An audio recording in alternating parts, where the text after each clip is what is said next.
tergantung keteraturannya, bukan hanya frekuensinya yang diperhatikan, tapi juga teratur atau tidak. Nah, ya.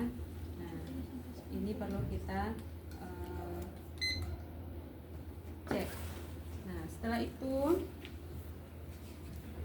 nadi. Nah, kalau pada bayi itu kita akan melihat namanya denyut jantung. Ya. Jadi pada bayi yang kita hitung adalah denyut jantungnya. Kalau nadi itu akan sulit kita menilai nadi pada bayi. Ya, nadi kan biasanya di perifer ya. Iya, Bu. Nadi kita akan periksa di perifer, di bagian-bagian perifer. Bisa di sini, bisa di temporal, bisa di kaki, di dorsal pedis gitu kan. Cuma pada bayi itu lemah mungkin dan tidak terlalu kuat. Nah, ya, jadi perlu kita lakukan pemeriksaan denyut jantung pada bayi. Ya, denyut jantung ini kita lakukan pengukuran ya di bagian jantungnya, di apek cordisnya. Apek cordis apa itu kemarin? Apa tuh apek cordis tuh?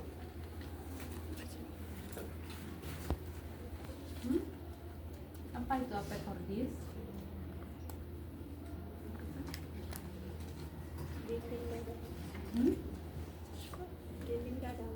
Dinding dada. Apek cordis apa?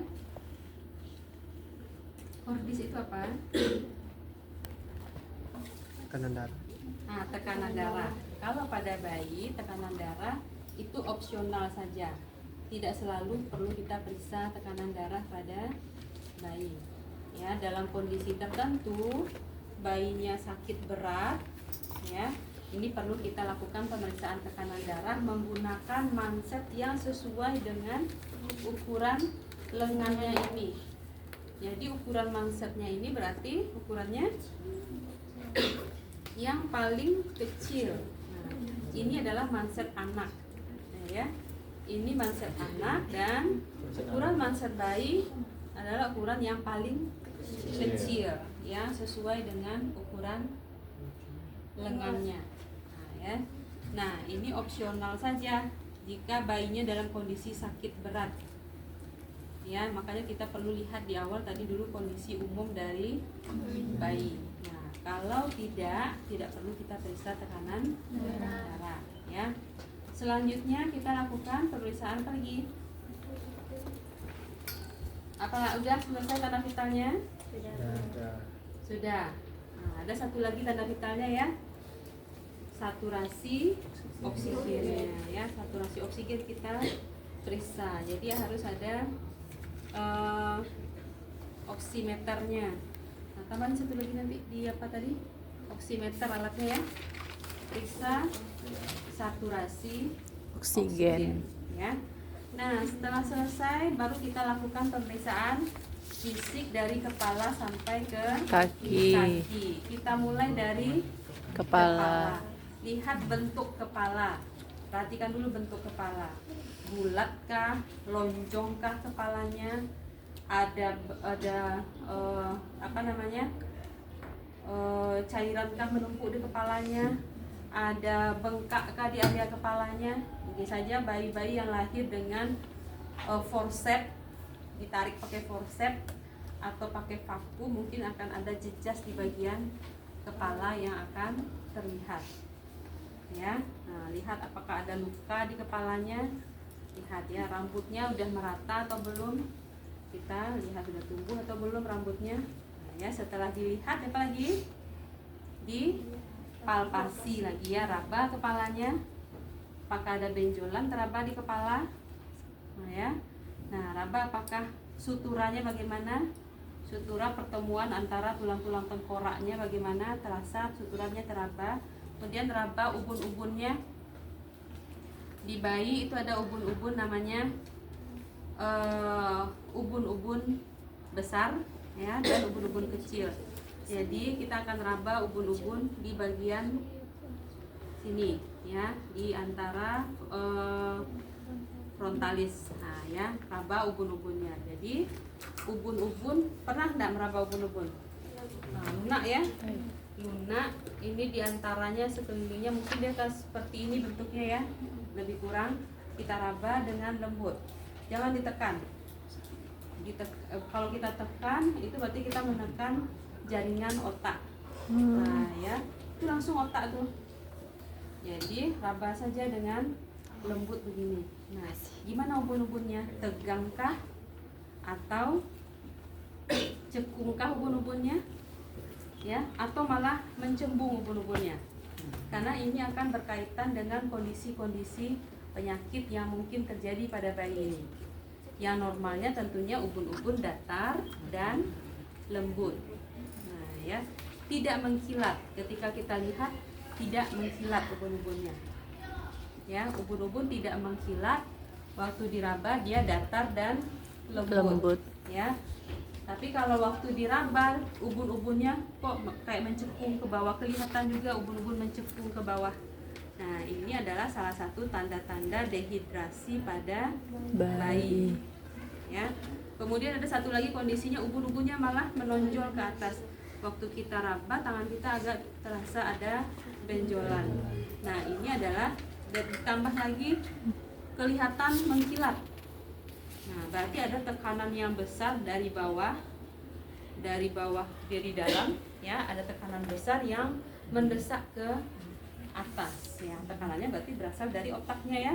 Nah, pada kondisi-kondisi penyakit tertentu ada infeksi berarti di dalam tengkorak kepala ya, dalam otaknya berarti ada infeksi atau ada penumpukan cairan yang membuat tekanan menjadi meningkat. Nah, itu adalah tanda-tanda peningkatan tekanan intrakranial ya pada bayi. Kapan ubun-ubun ini menutup? Nah, ubun-ubun akan menutup lebih kurang pada usia 18 sampai 24 bulan. Ya, usia 18 bulan sampai 24 bulan ini akan terjadi proses penutupan ubun-ubun tadi. Ya, artinya kalau sudah di atas 24 bulan harusnya ubun-ubunnya gimana? Sudah menutup. Jadi nggak bisa diraba lagi. Ya. Nah, kalau di bawah 18 bulan dia berarti masih terbuka, ubun-ubunnya masih terbuka ya. Sudah selesai di kepala, kita lanjutkan dengan mengukur lingkar kepala ya. Ukur lingkar kepala bayi. Dari bagian belakang temporal sampai ke bagian belakang itu occipital sampai ke bagian frontal ya. Nah, berapa senti? 30 berarti di pertemuan sini 36 ya.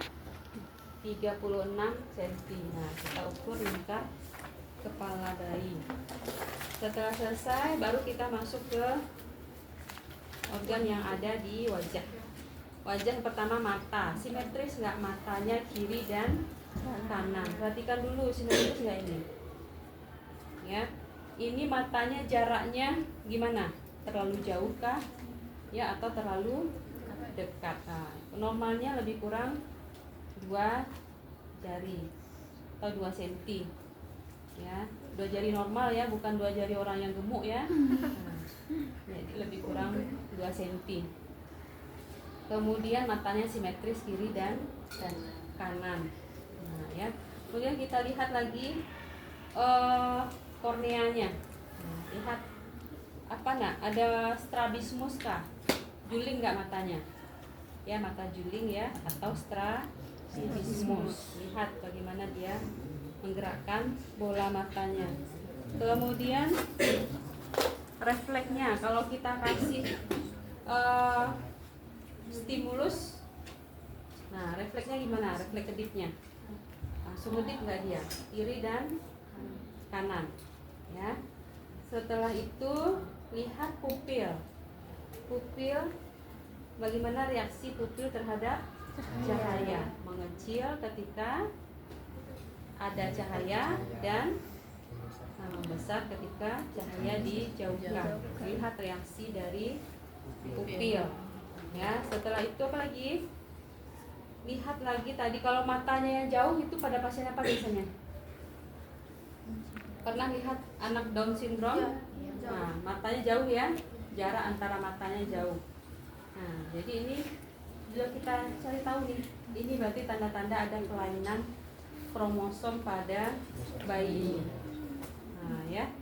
Kemudian lihat lagi antara telinga, jarak antara telinga dan mata. Ya, harusnya ini sejajar. Ya, antara mata dan telinga ini dan daun telinga bagian atas ini sejajar. Ya, lihat kiri dan kanan. Kemudian hidung. Ya, hidung kita lihat hidungnya simetris atau tidak. Kemudian lubang hidungnya gimana? Lihat lagi kepatenan dari udara, pernafasan. Ya, lihat sambil melihat udara yang akan uap ya, uap udara yang akan mantul ke sini. Ya. Nah, setelah itu lihat lagi kalau bayi-bayi yang baru lahir biasanya dia akan mungkin ada sekret dari ketuban atau apa yang mungkin menghalangi pernafasannya, langsung bersihkan. Kalau ketemu ada yang kotor di bagian hidungnya, bersihkan langsung ya. Mata tadi juga begitu, kalau ada kotoran di mata. Oh ya, mata tadi jangan lupa juga ya, ada konjungtiva yang kita lihat dan juga ada sclera ya. Kemudian di mana lagi? Mulut lagi ya. Mulut itu yang pertama kita lihat simetris atau tidak mulutnya. Ya, utuh enggak mulutnya. Mungkin saja ada kelainan juga. Bibir sumbing contohnya ya. Bibir sumbing atau labioskizis. Kita sebut dengan labioskizis ya. Kemudian warna mulutnya, ada sianosis enggak di mulut? Di hidung tadi juga gitu, ada sianosis tadi puncak hidung, pernafasannya cuping hidung atau tidak juga kita perhatikan sebelumnya. Ya, lihat mulutnya sianosis atau tidak. Kemudian kita buka mulut. Ya. Buka mulut, kemudian lihat tonsil bagian belakang. Ya, perhatikan tonsilnya ada peradangan tonsil atau tidak di kiri dan kanan. Ya, lihat langit-langitnya ada sumbing juga kah langit-langitnya?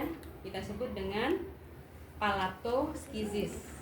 Ya, palatum ya, palatoskizis. Kalau bibirnya sumbing tadi apa namanya? Labioskizis. Kalau langit-langitnya atau palatumnya yang apa? Palatoskizis. Kalau kedua-duanya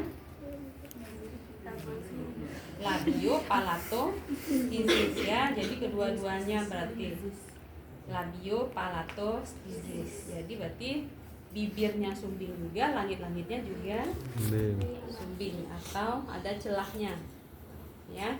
Nah, kemudian gusinya juga kita perhatikan. Setelah itu, nah kita masuk ke pemeriksaan refleks di bagian mulut. Di bagian mulut bayi ada namanya refleks ruting. Ya, ruting refleks.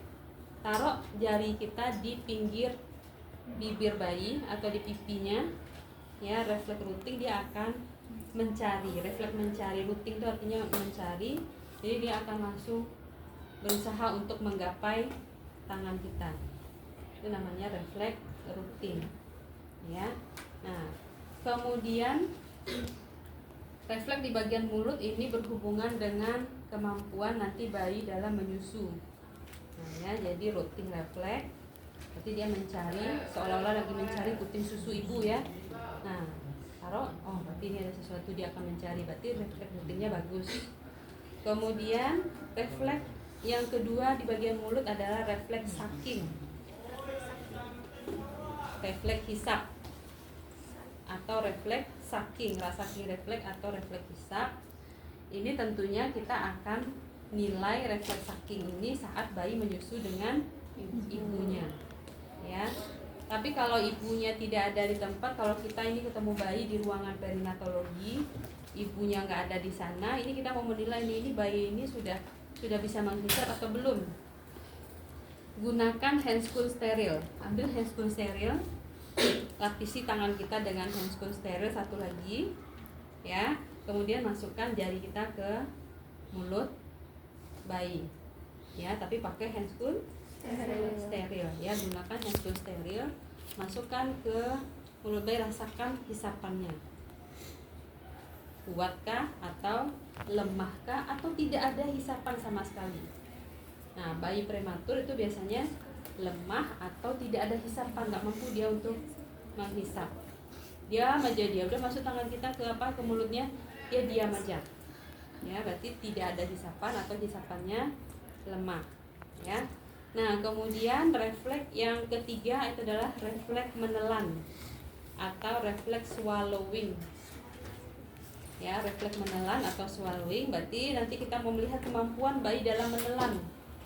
Ada sesuatu cairan di dalam mulutnya, mampu tidak dia menelan. Nah, ya, tentunya ini akan kita nilai saat kita memberikan minum ya, ASI ataupun susu pada bayi. Nah, kita coba dulu sedikit pakai sendok. Ini bisa nggak dia telan? Kalau bayi-bayi prematur itu biasanya dia terkumpul aja di mulutnya, nggak mampu dia untuk, nggak ada refleks menelannya, itu nggak ada. Gimana? Nggak mampu dia menelan, jadi terkumpul aja, kadang meleleh lagi keluar gitu kan. Nah, kalau seperti itu kondisinya, itu bayi berarti belum boleh untuk diberikan ASI secara langsung. Karena kalau diberikan juga nanti bisa memicu terjadinya aspirasi masuk ke saluran pernafasan, ya, cairannya masuk ke saluran nafas sehingga tersumbat dalam nafasnya nanti. Jadi bayi-bayi itu nanti akan dipasang OGT, ya. Bayi tersebut akan dipasang OGT, orogastric tube. Ya.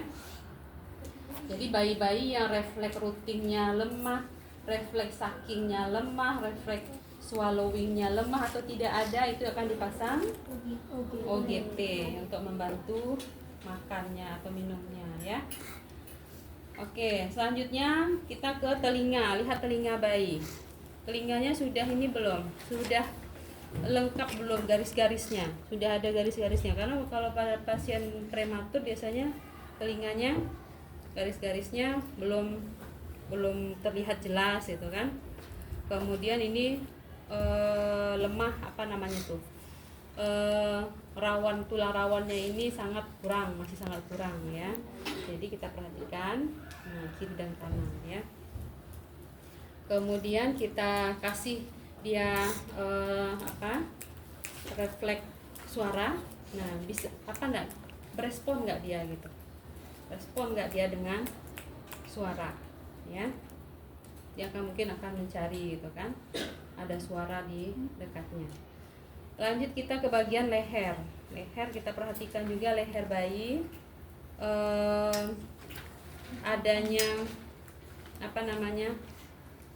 lemak-lemak yang mungkin masih ada di sekitar leher, ya. Nah, kemudian kelenjar, ya, kelenjar getah bening. Nah, kita raba kelenjarnya, ada pembesaran kelenjar atau tidak, mulai dari bawah kepala telinga, ya. Mulai dari bawah telinga sampai ke depan, sampai ke leher. Nah, ini kita lakukan pemeriksaan kelenjarnya. Lanjut lagi ke bagian dada. Jadi bukanya sedikit-sedikit. Yang lainnya ditutup pakai selimut. Bagian dada kita perhatikan dulu simetris nggak dadanya, ya.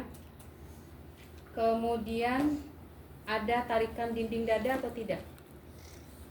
Ada retraksi dinding dada atau tidak? Ya. Retraksi dinding dada, apa itu? Tarikan dinding dada ke dalam, ya. Jadi saat ekspirasi mencekung dinding dadanya ke dalam, kita lihat di bagian tengah, ya, di sternum dan di samping, ya, di bawah iga. Nah, ini kita lihat tarikan dinding dada ke dalam, ya. Nah, itu pada pasien apa tuh? Ada tarikan dinding dada? Pasien apa yang terjadi retraksi dinding dada ke dalam? Pasien pneumonia, ya. Pasien pneumonia, bronkopneumonia atau pneumonia berat itu akan terjadi tarikan dinding dada ke dalam. Kemudian selanjutnya kita lihat lagi paru-parunya, ya. Paru-paru, usaha bernafasnya bagaimana. Kemudian lakukan palpasi di area paru, ya. Raba area paru, kita taruh tangan kita di area parunya kedua-duanya, ya. Rasakan getaran udara saat bayi ini bernafas, ya, sama simetris atau tidak kedua paru-parunya. Tentunya ini harus dilakukan pada saat bayinya tenang. Kalau bayinya menangis, ini skip aja dulu, ya, tunggu bayinya tenang dulu, karena pemeriksaan paru itu harus dalam kondisi bayi tenang, ya. Kemudian lanjut lagi ke palpasi udah, perkusi, ya, perkusi area paru. Nah, ya, lakukan perkusi area paru, ya. Kemudian lakukan auskultasi paru. Dengarkan bunyi nafasnya, ya. Ada bunyi nafas tambahan kah? Ada ronki kah? Ada wheezing kah? Itu sudah kita pelajari sebelumnya, ya. Ada ronki itu apa? Apa itu ronki?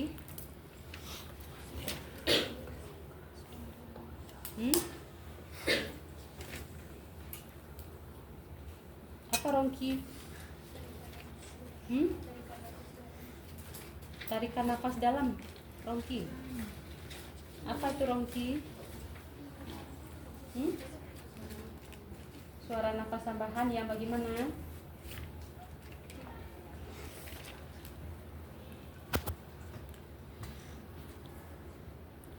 Suara nafas tambahan akibat penumpukan sekret, ya.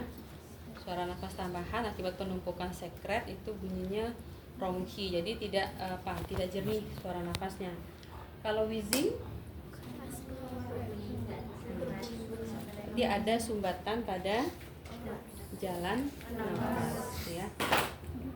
Penciutan, pengecilan atau tersumbatnya jalan nafas mungkin akan menghasilkan wheezing atau menciut, ya.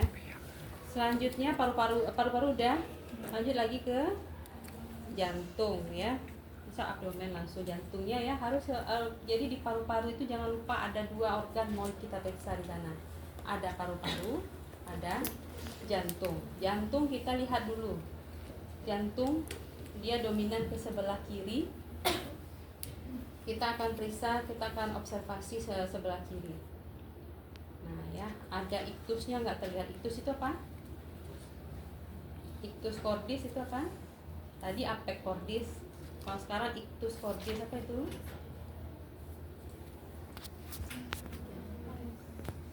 Gerakan dari si apek tadi itu. Nah, ya, naik turunnya apek itu disebut dengan iktus. Kita raba iktusnya. Ya, kuatkah denyutannya, denyutan iktus ini, ya, atau lemah, ya. Ini siapa namanya? Denyutan. Namanya siapa? Reski. Enggak dicatat. Denyutan. Hah? Terus? Nah, di mana kita ketinggalan, skip dulu. Jangan semuanya nanti ketinggalan. Nah, ya, lanjutkan nanti. Lihat sama catatan temannya. Tapi kalau kita mencatat, kita auskultasi jantung, nggak usah kita perfusi, ya. Kita langsung auskultasi lagi bunyi jantungnya. Adakah bunyi jantung tambahan? Ada murmurkah? Ya, kita dengarkan adanya masalah pada bunyi jantung, ya. Nah, kalau yang normalnya tentunya teratur bunyi jantungnya, ya. Nah, tidak ada bunyi tambahan, murmur dan sebagainya. Tidak ada bising jantung. Kalau ada bising jantung, misalnya lup berarti ada bising. Nah, ini kita curiga mungkin saja ini akan ada masalah jantung pada pasien ini, apakah penyakit jantung bawaan atau sebagainya ya, ada bocor jantungnya, ada apa lagi namanya, ada katup jantung yang belum menyatu ya. Nanti akan ada kan kelompok yang membahas penyakit jantung bawaan? Tidak ada. Sudah dilihat tugas askepnya, tugas kasusnya masing-masing? Sudah? Belum? Sudah. Lihat ya tugasnya masing-masing. Kemudian setelah jantung baru kita ke abdomen. Oh, sebelum ke abdomen kita ukur dulu lingkar dada.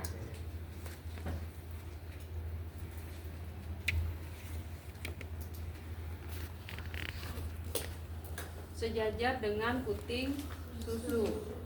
Kita ukur lingkar dada. Setelah itu lanjut ke abdomen. Abdomen lihat dulu, perhatikan dulu abdomennya. Bagaimana kondisi kulit abdomen, tegangkah? Ya, mengkilatkah kulit abdomennya? Lihat tali pusatnya masih ada atau sudah tidak, sudah putus ya tali pusatnya. Kalau masih ada tali pusat, perhatikan tali pusatnya itu sudah keringkah atau masih basahkah? Ya, lihat tali pusatnya. Kemudian lihat lagi kulit di sekitar tali pusat, kemerahan kah? Ya, merah di sekitar tali pusat itu menandakan adanya infeksi pada tali pusat. Ya. Kemudian lanjut lagi kita ke auskultasi ya. Auskultasi, hangatkan dulu stetoskopnya. Jadi setiap naruh stetoskop dihangatkan dulu. Ya, setiap naruh stetoskop. Lakukan auskultasi di area abdomen. Ya, bising usus. Dengarkan bising usus, kemudian hitung bising usus dalam 1 menit. Kemudian lanjut lagi dengan pemeriksaan ini organ ya. Organ sebelah kanan itu ada apa di sebelah kanan?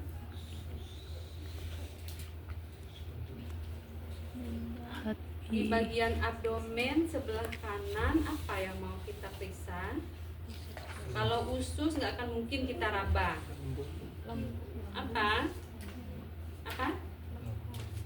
Apa di sebelah kanan? Hah? Lambung itu dia menyurut kate di bawah iga, di bawah sternum, tidak akan teraba. Kalau usus dia panjang dan nggak mungkin kita raba, kecuali ada massa di dalam ususnya, kecuali ada tumor atau apa di dalam ususnya, tumornya bisa kita raba. Kalau ususnya nggak mungkin kita raba. Apa organ yang mau kita raba di bagian abdomen? Ada?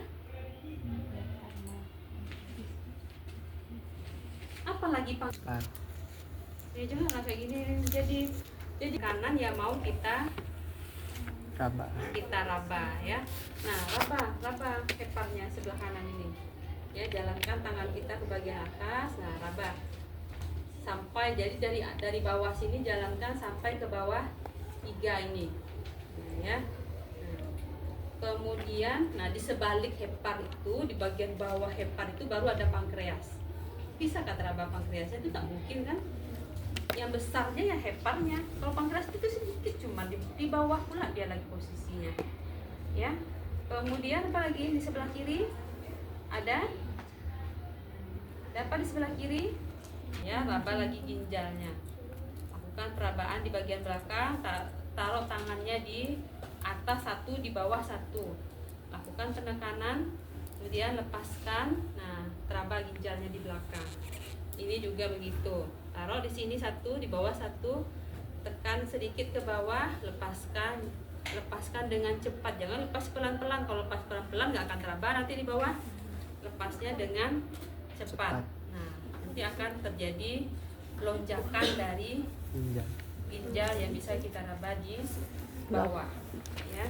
Setelah itu nanti ada punggung lagi, bagian punggung kita lihat, kita balik pasiennya, balik separuh aja, lihat punggungnya, tulang punggungnya lurus atau bengkok, skoliosis atau kiposis ya.